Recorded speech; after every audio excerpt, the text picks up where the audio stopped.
Solomon ஜெபிக்கிறவரா இருக்கிறார். அந்த ஜெபிக்கிற மனிதனுடைய காரியங்கள் அங்கிருந்து எல்லா பிலிப்பிடமும் அந்த இடத்துல என்ன ஆகுது, அந்த இடத்துல ஒன்றுமில்லாம ஆகி போயிட்டது. ஆனா தேவனுடைய மகிமை அந்த இடத்துல பலமாய் இறங்கினது. ஹல்லேலூயா.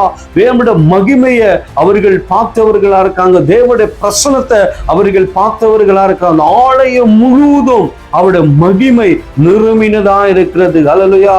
இன்னைக்கு பாருங்க, அவர் ஜெபிக்கும் போது ஆலயமே ஒரு மகிமைக்குள்ள போனது என்றால், அப்போ தேவனுடைய அந்த ஜெபத்துக்கு எப்படியாப்பட்ட ஒரு வல்லமை இருக்கிறது, அந்த முழங்காலுக்கு எப்படியாப்பட்ட ஒரு வல்லமை இருக்கிறது என்று நம்ம பார்க்க வேண்டும். ஹல்லேலூயா. இன்னைக்கு நம்ம யோசிக்கலாம், அன்னைக்கு சாலமோன் மூலியமா தான் நடந்தது என்று நினைக்கலாம். ஆனா உங்கள் நிமித்தம் நடக்கும். எப்படி நடக்கும் என்றால், உன் ஜெபத்துல நடக்கும். நீ முழங்கால நிற்கும் போது உன் நிமித்தம் கூட அற்புதங்கள் அடையாளங்கள் நடக்கக்கூடியதா இருக்கிறது. கர்த்தருக்கு ஸ்தோத்திரம். ஹல்லேலூயா.